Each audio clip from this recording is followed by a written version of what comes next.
कर्क राशीवाल्यांनो, April 2026 हा फक्त एक महिना नाही, हा तुमच्या आयुष्यातील एक टर्निंग पॉइंट फेज आहे. कल्पना करा, तुमच्याकडे एनर्जी आहे, मोटिवेशन आहे, प्लॅन्स आहेत, पण तरीही काहीतरी अदृश्य शक्ती तुम्हाला थांबवत आहे. कधी खूप जोश येतो आणि अचानक सगळं शांत होतं. कधी नातं खूप जवळ येतं आणि अचानक डिस्टन्स तयार होतं. मनात एकच प्रश्न फिरतो, नेमकं चाललंय तरी काय? हे योगायोग नाही, हे ग्रहांचं खेळ आहे. एप्रिलच्या मध्यावर, विशेषतः 19 एप्रिलच्या आसपास एक शक्तिशाली आणि तीव्र ग्रहयोग तयार होतो, मंगळ आणि शनी युती. मंगळ म्हणजे आग, ॲक्शन, इम्पल्सिव्ह एनर्जी आणि शनी म्हणजे थांबवणारा, परीक्षा घेणारा, डिसिप्लिन लावणारा.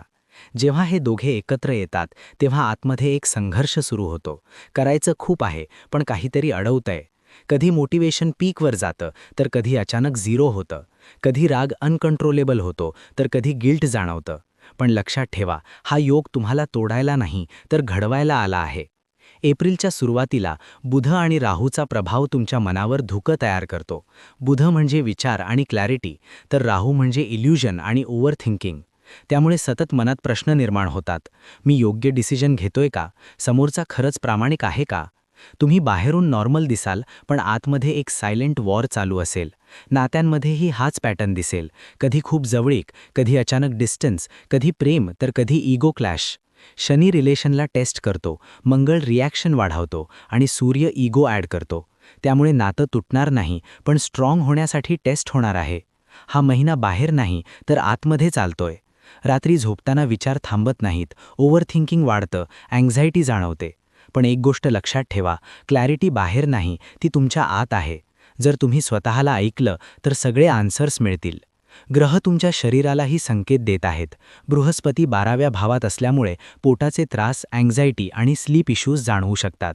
मंगळ आणि शनी युतीमुळे हेडेक किंवा एनर्जी क्रॅश होऊ शकतो आणि बुध राहूच्या प्रभावामुळे स्किन इश्यूज किंवा अनइझीनेस जाणवू शकते. हा एक वॉर्निंग आहे. इग्नोर केलं तर प्रॉब्लेम वाढेल, पण ऐकलं तर प्रोटेक्शन मिळेल. काम आणि अभ्यासामध्ये कन्सिस्टन्सीची परीक्षा होईल. कधी तुम्ही फायर मोडमध्ये असाल, तर कधी कम्प्लिटली डिस्ट्रॅक्टेड, कारण मंगळ पुश करतो आणि शनी थांबवतो. त्यामुळे छोटे गोल्स ठेवा, शॉर्ट फोकस सायकल्स वापरा आणि कन्सिस्टन्सी हळूहळू बिल्ड करा. आता सर्वात महत्त्वाचा टर्निंग पॉइंट, 14 एप्रिल. या दिवशी सूर्य उच्च राशीत प्रवेश करतो आणि इथून सगळं बदलायला सुरुवात होते. कॉन्फिडन्स वाढतो, क्लॅरिटी येते, डिसिजन स्ट्रॉंग होतात. 14 एप्रिल ते 14 मे हा तुमचा गोल्डन विंडो आहे. करिअरसाठी हा महिना विशेष शक्तिशाली आहे. सूर्य 10व्या भावात एक्झॉल्टेड असल्यामुळे अथॉरिटी, रेकग्निशन आणि प्रमोशनचे योग तयार होतात. मंगळचा सपोर्ट असल्यामुळे ॲक्शन आणि ग्रोथ दोन्ही मिळतात.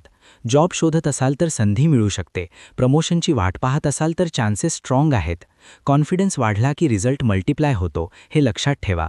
बिझनेसमध्ये सुरुवात ॲव्हरेज असेल, पण मिड एप्रिलनंतर कम्युनिकेशन इम्प्रूव्ह होईल, डील्स फायनलाइज होतील आणि ग्रोथ दिसू लागेल.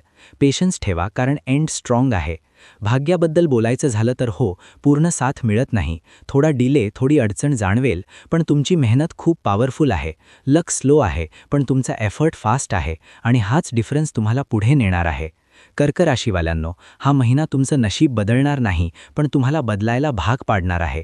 तुमचा रिॲक्शन, तुमचा कंट्रोल, तुमचा पेशन्स हे ठरवणार आहे की हा महिना स्ट्रगल आहे की लॉन्च पॅड. जर तुम्ही इमोशन्स कंट्रोल केल्या, रिॲक्शन्स मॅनेज केल्या आणि क्लॅरिटी आज शोधली, तर एप्रिल तुमच्यासाठी स्ट्रगल नाही, तर एक पॉवरफुल लॉन्च पॅड ठरेल. जर तुम्हाला वाटत असेल की हे सगळं तुमच्या आयुष्यात खरंच घडतंय, तर आजचा एक अनुभव आठवा आणि स्वतःला विचारा, हे मी आधी ऐकलं होतं का? कमेंटमध्ये लिहा, मी आज हे अनुभवलं. आणि दिवसभरात अनुभव आला तर या भविष्याची आठवण ठेवा आणि सबस्क्राईब करा.